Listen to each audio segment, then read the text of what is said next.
tansah marepamoring suksma sinuksmaya winahya ing ngasepi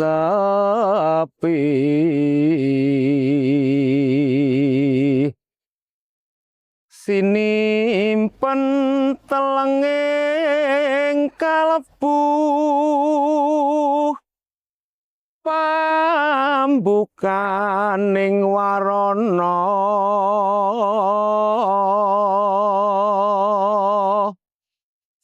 tarlen saking layap liyeping ngaluyut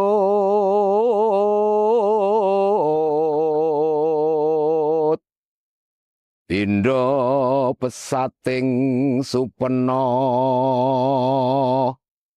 sumusuping rasa jati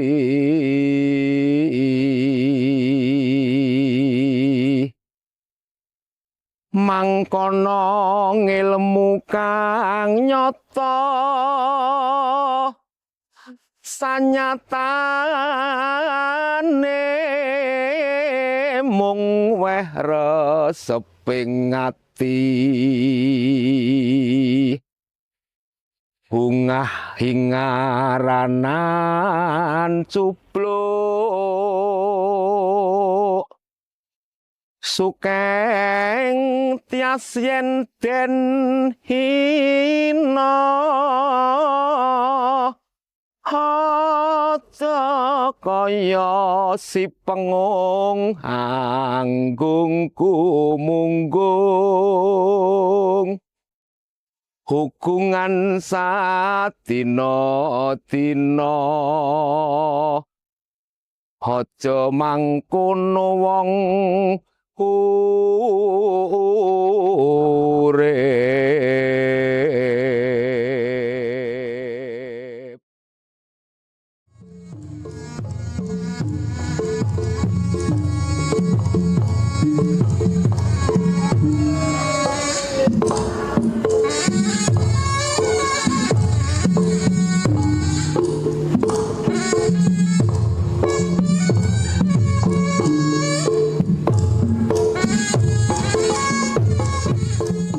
Perguruan Trijaya itu didirikan pada tanggal 2 Februari 1966.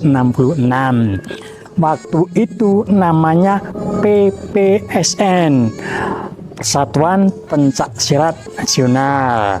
Nah, dengan berkembangnya waktu itu pada tahun 1972 namanya sudah ganti, yaitu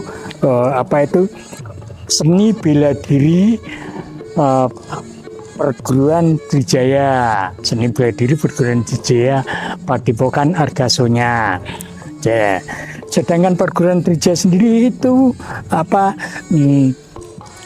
merupakan suatu wahana untuk mempelajari arti seni bela diri melalui olahraga, olah rasa, dan olah jiwa. Ya.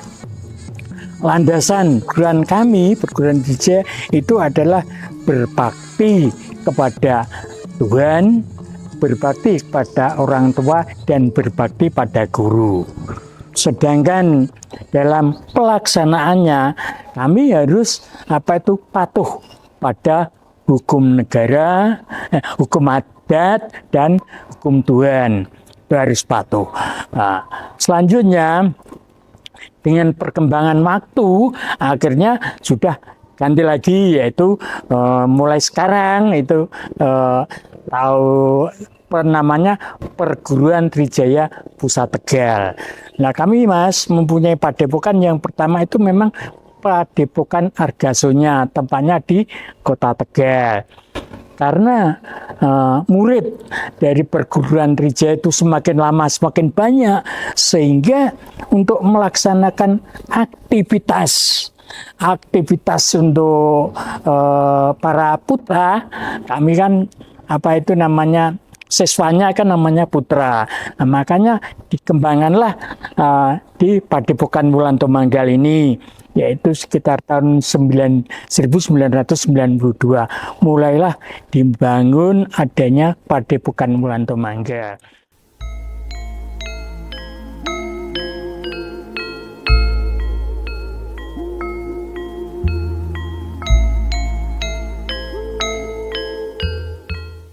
Jiwa Nusantara menyebutkan kita bersujud kepada Tuhan Yang Maha Esa. Artinya apapun caranya, tetapi intinya adalah kita bersujud atau kita melaksanakan kegiatan ketuhanan atau sembahyang berdasarkan apa yang telah kita terima selama ini. Berbudi pekerti luhur, jelas kita melakukan sesuatu yang sesuai dengan ajaran kita, hukum Tuhan, hukum negara, dan hukum adat. Artinya apa yang ada di situ kita laksanakan secara sebaik-baiknya. Kemudian yang ketiga, saling menghormati, clear, sudah jelas. Kemudian yang keempat adalah rela berkorban. Tidak mungkin kita rela berkorban kalau kita tidak saling menghormati. Nah, kemudian yang kelima adalah gotong royong. Tidak mau gotong royong kalau tidak rela kita untuk melakukan sesuatu bagi orang lain. Kemudian keenam adalah bangga sebagai bangsa Indonesia, karena kita bangga, ini ajaran kita, ini tuntunan nenek moyang kita bisa melakukan satu-satu tindakan kita dengan penuh tanggung jawab, karena ini adalah tuntunan dari nenek moyang kita. Yang ketujuh adalah bersatu. Kita akan melakukan itu, kemudian dalam hasil akhirnya bersatu, artinya kita memahami perbedaan, kita menyadari perbedaan, dan kita paham bahwa perbedaan itu bukan merupakan satu kesulitan atau satu hal yang kemudian membuat kita menyadari perbedaan itu kemudian kita tidak bisa bersatu, tapi justru karena kita beda, kita perlu bersatu.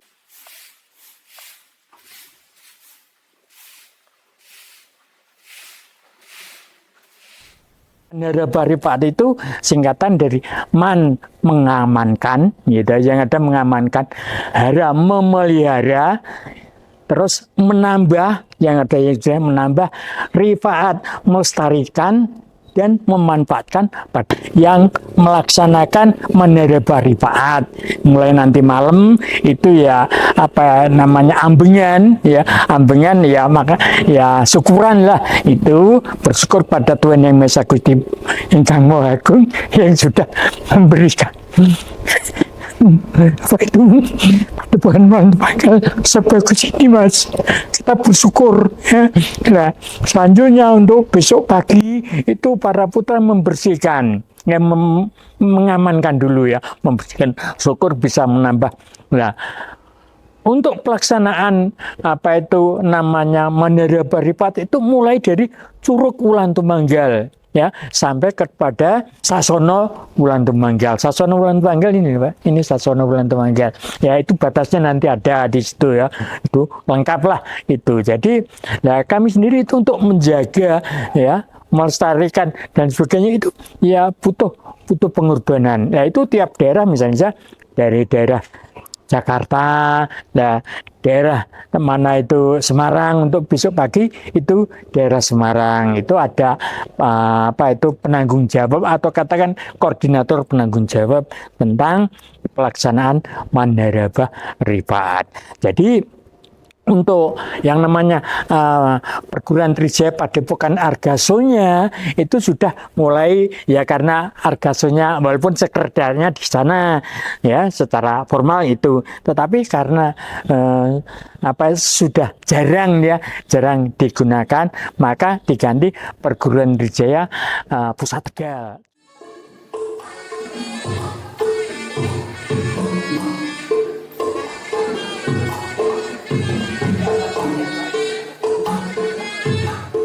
Tari Kalang itu merupakan rangkaian ya, bentuk seni rangkaian daripada jurus. Jurus itu adalah suatu sarana untuk mendekatkan diri pada Tuhan Yang Maha Esa ya. Nah, jurus ya, jurus lah. Itu dirangkai ya. dirangkai biar orang lihat-lihat itu dirangkai menjadi jurus kalang. Kalang itu kan ngalangi gitu, kalang hubungi lah. Seperti kita bangsa Indonesia sebagai generasi muda harus menghalangi tentang Nusantara ini nih. Ya, jangan kena pengaruh dari luar. Pengaruh bukan hanya bukan pengaruh untuk dioyok tanahnya atau lagunya, termasuk kebudayaan ya berusaha untuk kita lindungi, berusaha maksimal sehingga jangan sampai lah kalau masuk tetapi tidak merugikan kita ya monggo, tetapi jangan sampai budaya kita diusir ya. Itu kalau kita dikalangi itu adalah sama saja dengan dibelani. Ya, Nusantara itu kita belani mati-matian ya. Jangan kok monggo nggak boleh. Ya itu musuh tidak usah dicari, tapi kalau ketemu jangan lari gitu. Itu termasuk tari kalang. Gitu. Tari kalang itu yang nyiptakan Romo Resi Kanjeng Pangeran Aryo Eka Giripati Suryaningrat. Itu sampai sekarang dipelajari. Itu punya kekuatan. Nah, tidak kok hanya tari enggak, tetapi ini punya kekuatan jatuh kita pukul ya. Itu namanya tari kalang, istilahnya ya sak dumuk batuk sak nyari bumi tak bileni Nusantara itu.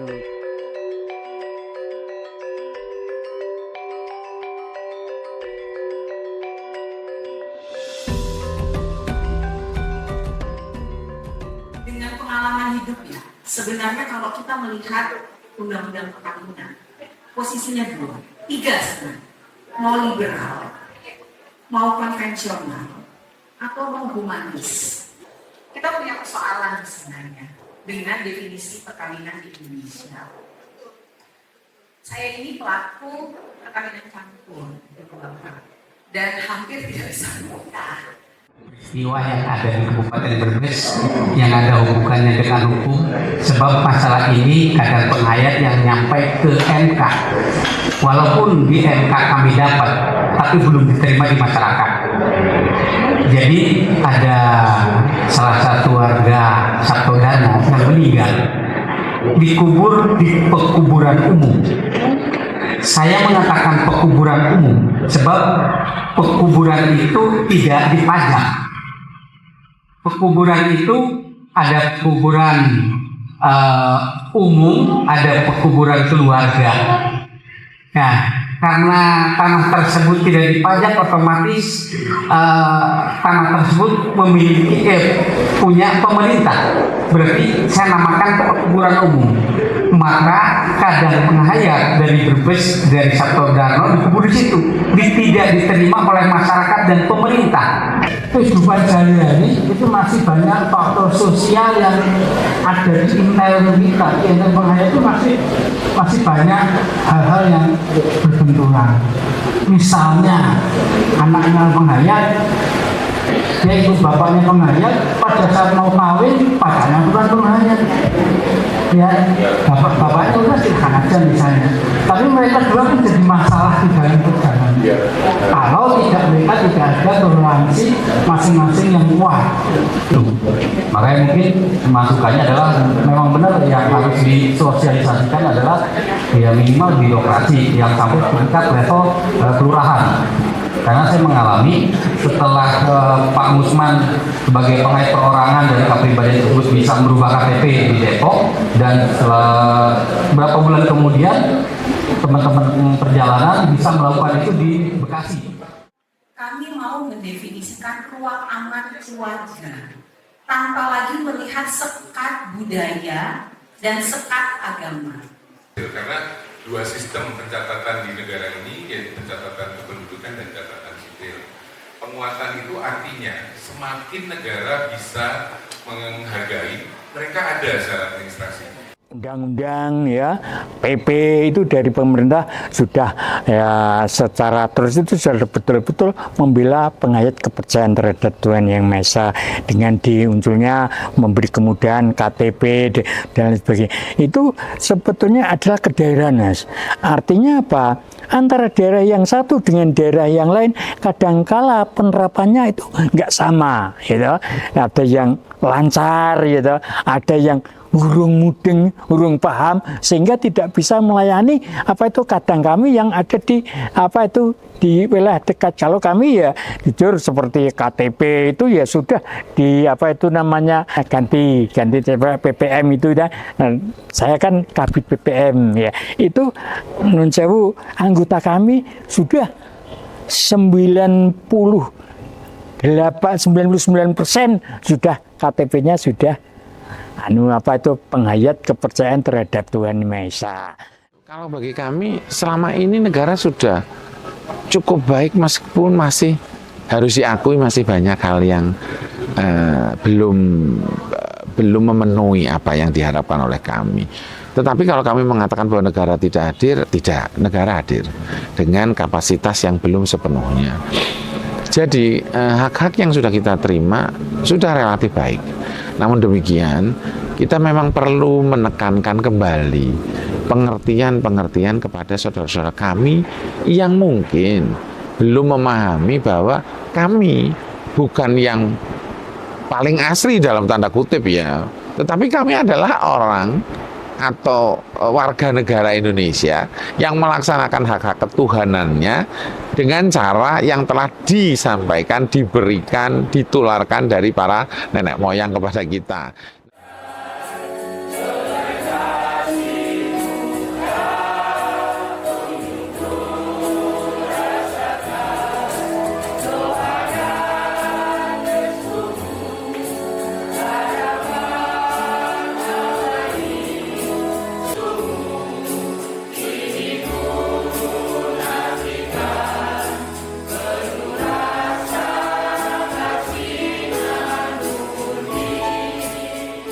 Kami merawat atau memberikan semacam pengembangan pemikiran bersama, karena kita memiliki ajaran yang lahir dari ajaran nenek moyang yang pada prinsipnya atau pada dasarnya adalah budi pekerti luhur. Jadi merawat keberadaan menghayat atau keberadaan saudara-saudara atau para putra Tegal di Trijaya ini adalah dengan memberikan satu tuntunan untuk melaksanakan kehidupan normatif dengan tata cara yang telah ada sebelumnya, yang dilandasi pada perilaku luhur, sehingga mereka mengerti bahwa bukan hanya percakapan atau bukan hanya sesuatu yang dibicarakan, tetapi sudah merupakan sesuatu yang dikerjakan, sesuatu yang dilaksanakan dengan penuh pengertian atau kesadaran untuk apa sih kami bisa melakukan, misalnya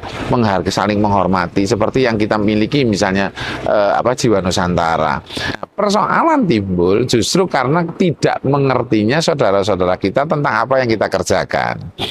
Jadi identitas kami tadi, kembali ke tadi, yaitu tunjukkan perilaku luhur kita, tunjukkan keseharian kita dengan sesuatu yang bisa mereka pahami bahwa itu adalah identitas saya Jawa misalnya. Bukan berarti kita menjadi diskriminatif.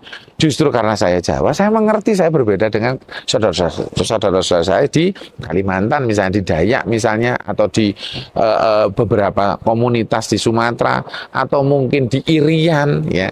Itu justru karena saya Jawa, saya mengerti perbedaan itu. Nah, disitulah kami menunjukkan identitas itulah yang harus kami hargai, bukan identitas itulah yang membedakan kita, bukan. Jadi identitas para penghayat kepercayaan atau pelaku budaya spiritual Nusantara ini itu adalah clear. Landasannya adalah Pancasila yang membuat kita itu bisa melakukan perilaku-perilaku luhur yang tidak melanggar hukum positif, tidak menentang adat yang telah tumbuh. Jangan adat kemudian dibuat sesuatu yang menggampangkan menjadi simple, disimplifikasi, kemudian katanya itu adat daerah tersebut. Tidak. Adat itu cenderung repot malahan, ya. Cenderung repot. Jadi ada sesuatu yang sudah memang ditularkan, itu ada faktanya, ada realitasnya, ada sesuatu yang mendorong orang itu melakukan dengan penuh kerelaan, kan begitu, nggih. Bukan sesuatu yang kemudian kita sepakat untuk nggak usah repot lah seperti ini kok jadi adat. Tidak, karena adat itu adalah hasil kesepakatan dari budi pekerti luhurnya kita, gitu. Sehingga identitas kita akan muncul dengan sebuah normatif yang diketahui oleh masyarakat. Jadi kita bukan menjadi makhluk yang aneh di antara saudara-saudara kita sendiri.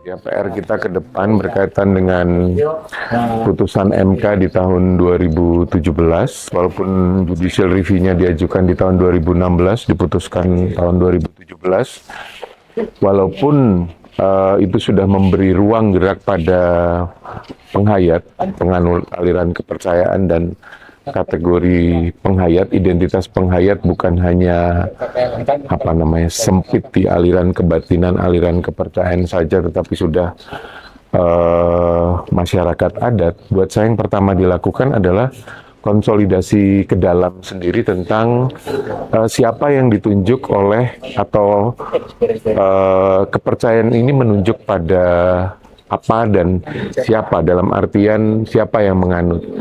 Sepertinya kepercayaan ini hanya menjadi tempat sampah bagi mereka yang nggak mau beragama, 6 agama itu. Padahal memang banyak agama lain yang ada di Indonesia. Tapi kategori yang seperti tempat sampah itu harus didefinisikan ulang dan identitas itu menunjuk pada siapa.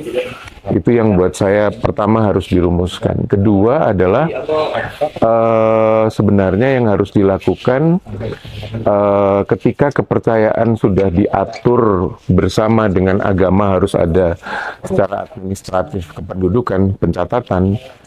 Pemerintah sebenarnya harus melakukan secara tulus, dalam artian tidak ambigu, karena memberikan hak sipil dalam pencatatan, baik pencatatan kependudukan atau pencatatan sipil, itu artinya juga memberikan realisasi bagi hak itu, bukan hanya sekedar dicatat. Jadi PR-nya pertama adalah definisi itu, pemerintah dan juga penghayat. Lalu kedua, pemerintah sampai pada level street birokrasi, jadi yang paling berhadapan dengan penghayat, itu harus real, memang menunjukkan niatnya untuk merealisasikan hak sipil, bukan hanya sekedar administratif, tetapi juga praksis kehidupan di ruang publik.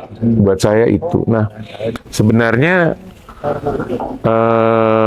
itu baru langkah konkret yang berkaitan dengan putusan MK. Tapi kalau melihat ke depan, visi dari sebenarnya visi atau relevansi dari putusan MK ini kan bicara soal ruang publik negara.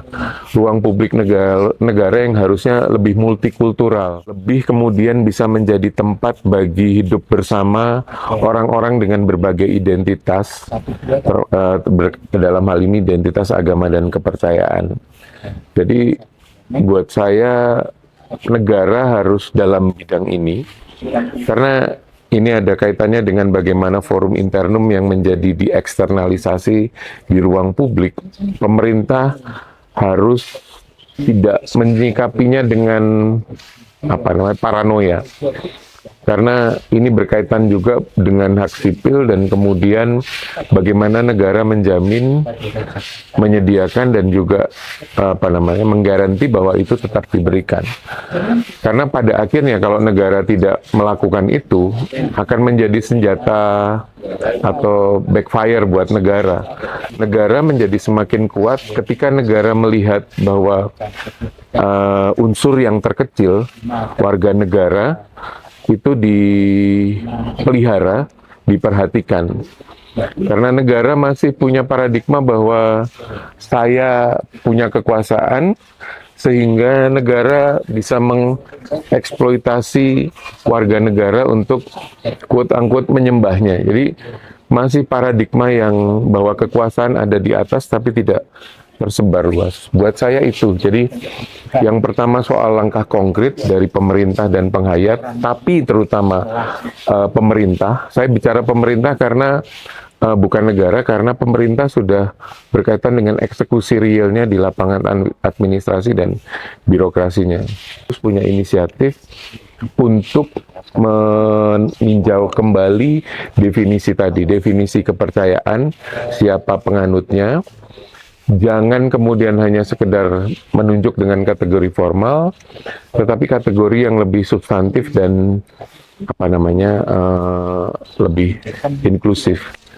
Yang kedua adalah soal pemberian jaminan secara real, bukan hanya secara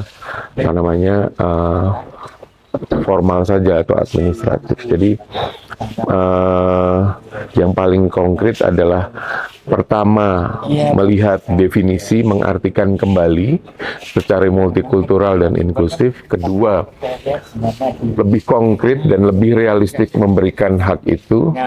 Yang ketiga buat saya, yang tadi saya bicara langkah visioner, melihat itu dalam konteks bahwa visi dari putusan MK adalah membuat ruang publik menjadi semakin inklusif, multikultural, dan terbuka.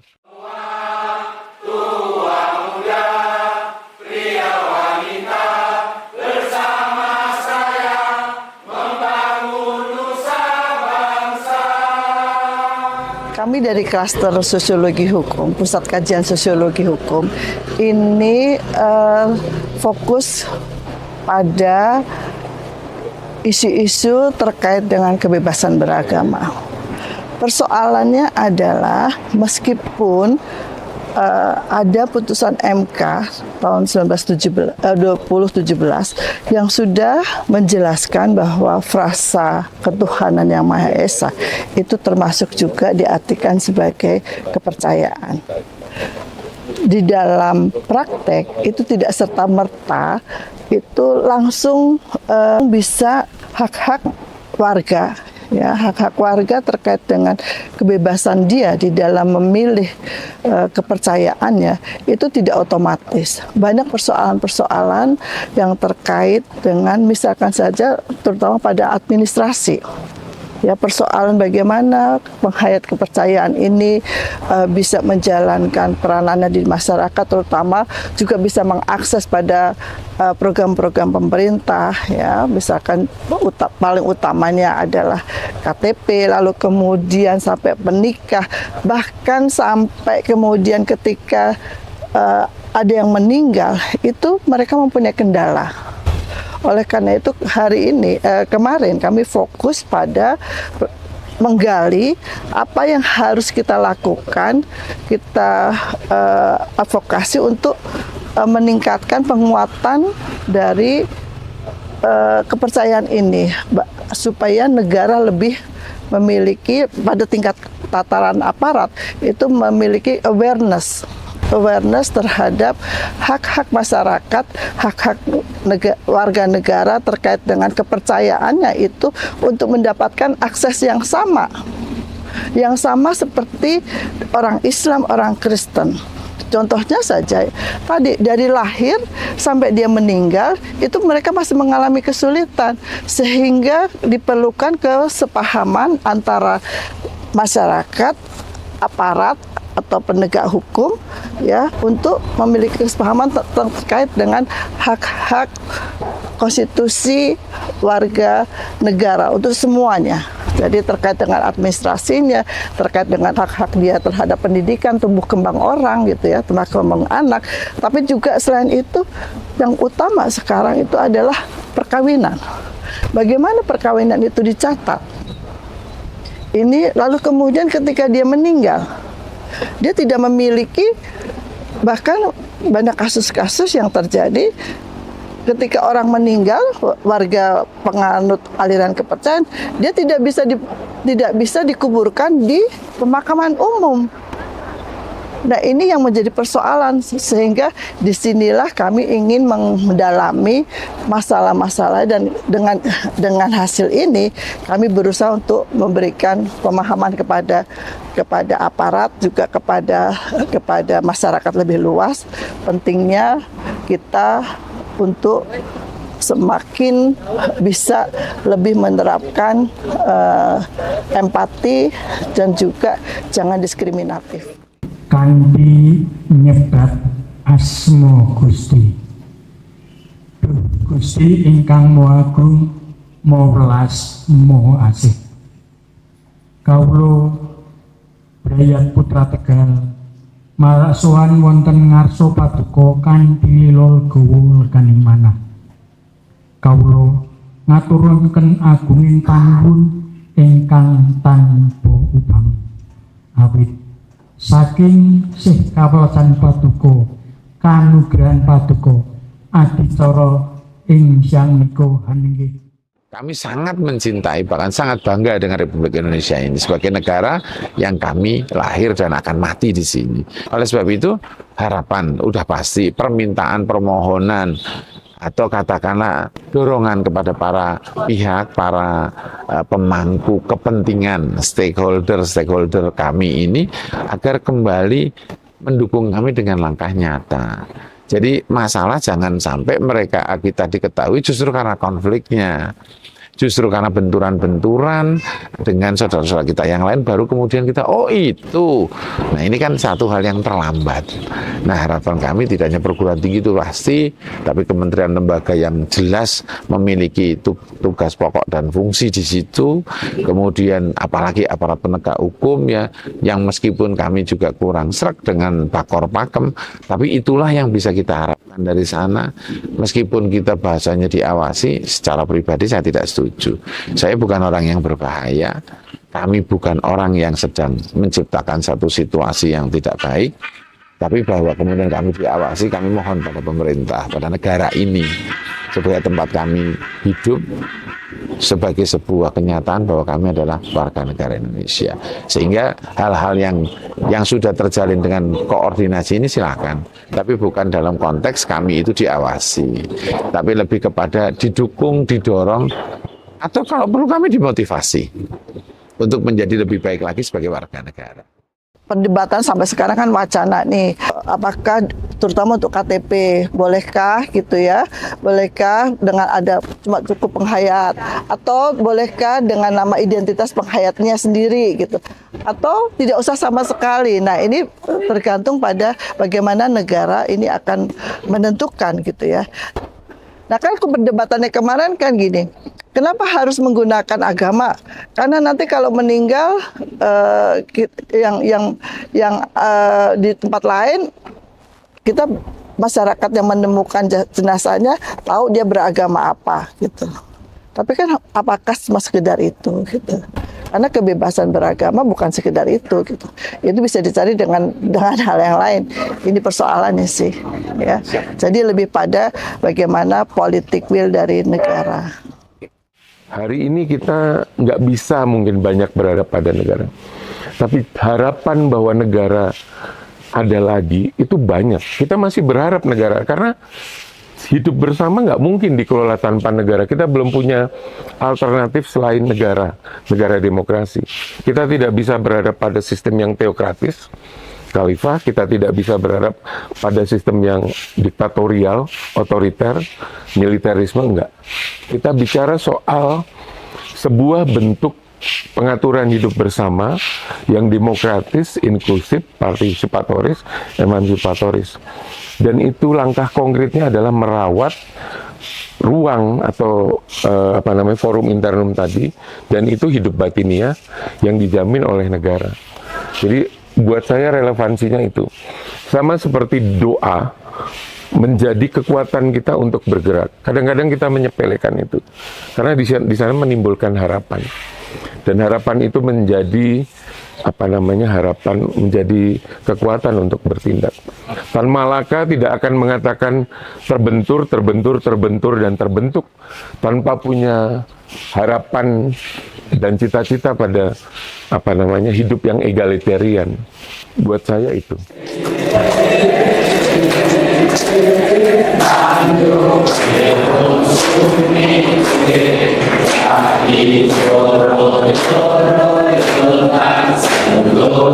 kasih.